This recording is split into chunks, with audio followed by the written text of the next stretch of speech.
Now, as I talked about in a video the other day, recently there was an unofficial announcement reported by Variety that a female-centric, their words, not mine, Star Wars series was being developed for Disney+. And the only other thing said about it was that it would take place in a new time and place in the Star Wars galaxy, and that the showrunner would be Leslie Headland, who is probably most well known for being the co-creator of the series Russian Doll on Netflix. And in that initial video, I tried to emphasize this was not an official announcement, that no matter what you think of Lucasfilm and agendas they may or may not have, that it was a really odd way to announce a new show, that the very first thing you say about it is that it's going to be female-centric, which felt like sort of a trap because I think we all know there is a portion of the fanbase that is going to hear that and react. And not because they're women hating man-babies. Hell, there were plenty of women who certainly took exception to the way this was announced too, but because they just want to see Star Wars shows created for everyone, which will of course lead some to counter or ask, why can't a female-centric show be for everyone? Why can't it be for men too?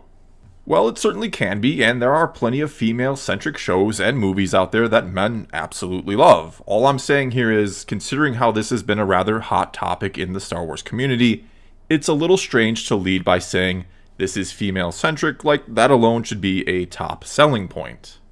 And so reporting it this way just feels like it was done to get people worked up, grab some attention, and again, as I said in that first video, to get people talking and to get some hits for Variety on their article, which, here I am talking about it again, and plenty of others have made a video or multiple videos on this topic.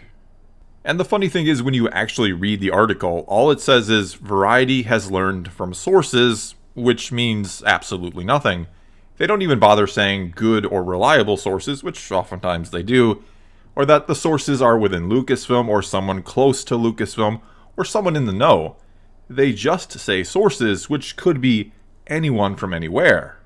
And of course, in response to this, others are now reporting that sources are saying the two Bobs in charge of Disney, Bob Iger and Bob Chapek, are mad at Lucasfilm and feel like their hand is, in a sense, being forced to let this show be created since it was announced, even though it wasn't officially announced. Again, these are just sources saying all this. Though there are some who believe or are reporting, again, citing sources, that the unnamed original source who gave the scoop to Variety in the first place is Kathleen Kennedy herself, or someone she wanted to leak this info as part of a plot to, again, put pressure on Disney to allow this show to be made.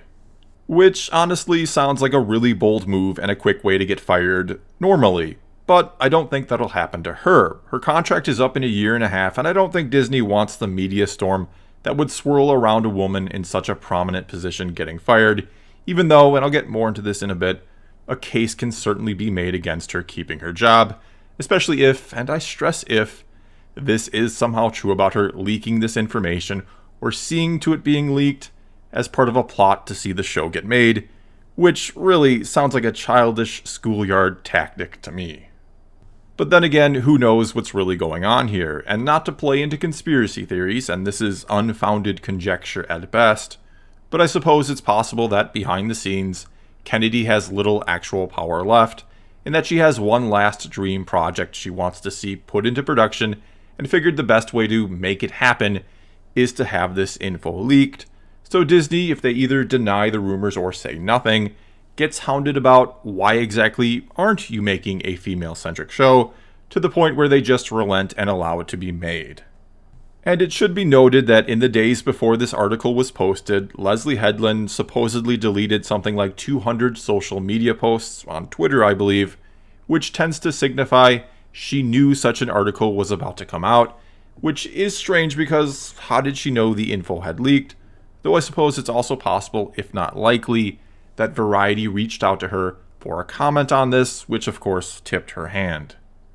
Anyway, next I think we need to ask the question, could this even work? Could one article from Variety that only says it has sources eventually lead to the show actually being greenlit and eventually seen on Disney+?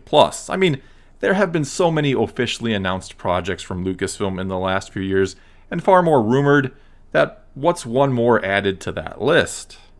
Just look at the Rian Johnson trilogy that was officially announced, yet virtually no one at Lucasfilm has said a word about it in the past 2.5 years. And so there being no official announcement for this new series from Leslie Headland means it would be so much easier for Disney to just ignore it, unless maybe enough noise is made about it. And again, right now, plenty of videos are being made about this very topic, and certainly a lot of fans are upset, which is just bringing more and more attention to this, more of a chance for the media to notice this and start running with the story.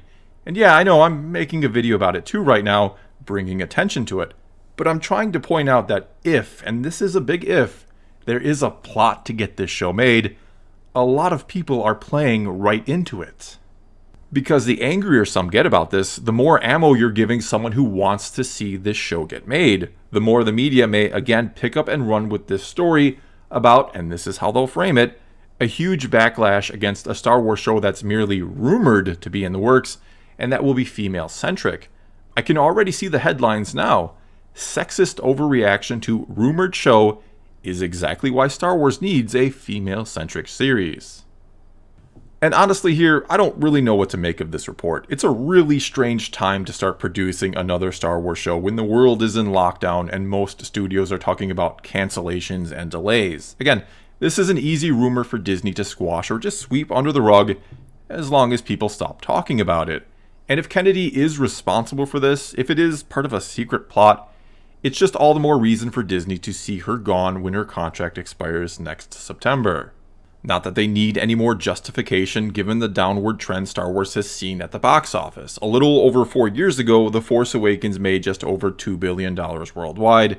Then The Rise of Skywalker, which was the end of the Skywalker saga, and could have and should have seen hype levels around it similar to what Avengers Endgame had going for it, if not more so if the trilogy had been handled right. Well, that made a little over $1 billion at the box office, or half what The Force Awakens made, and roughly 1/3 what Endgame made. There's also the fact that the movie before Episode 9, that being Solo, actually lost money and was a production nightmare after Lord and Miller, the original directors, were suddenly fired and replaced by Ron Howard, even though filming was almost complete. But that was hardly the first sort of production issue a Star Wars movie in the Disney era, and under the leadership of Kathleen Kennedy, has seen.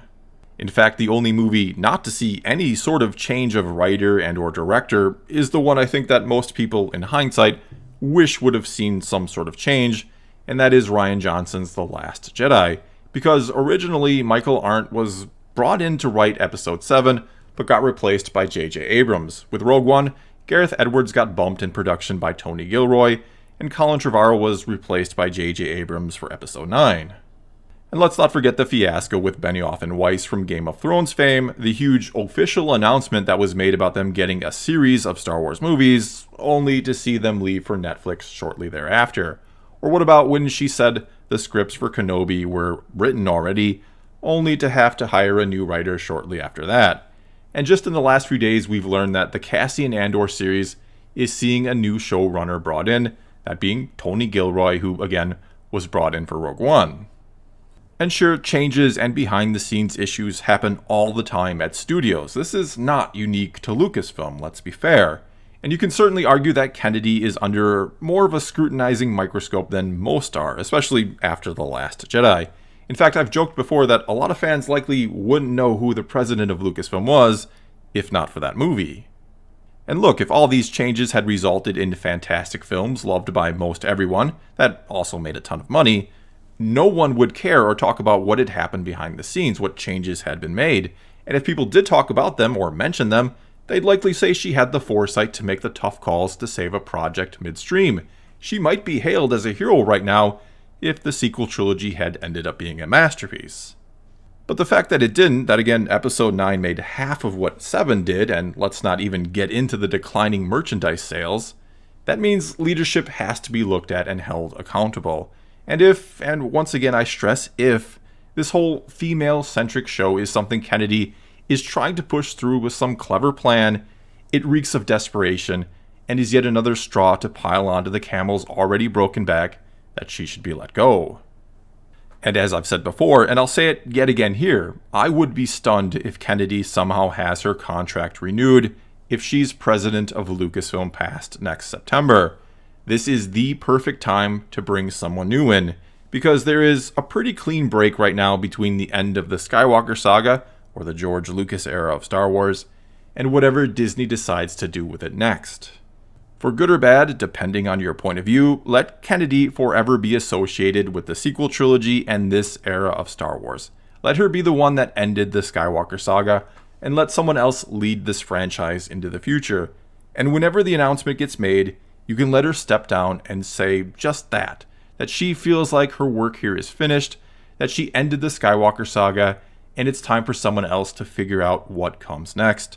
Everyone wins and gets to save face this way. Well, that's all I've got for you this time. Now it's your turn to tell me what you think about all this. Do you believe there is some sort of plan in the works concocted by Kennedy to see this show get made? Or is there something else going on here, or nothing going on here? Whatever you think, leave a comment below and let's talk some Star Wars. And until next time, thanks for watching.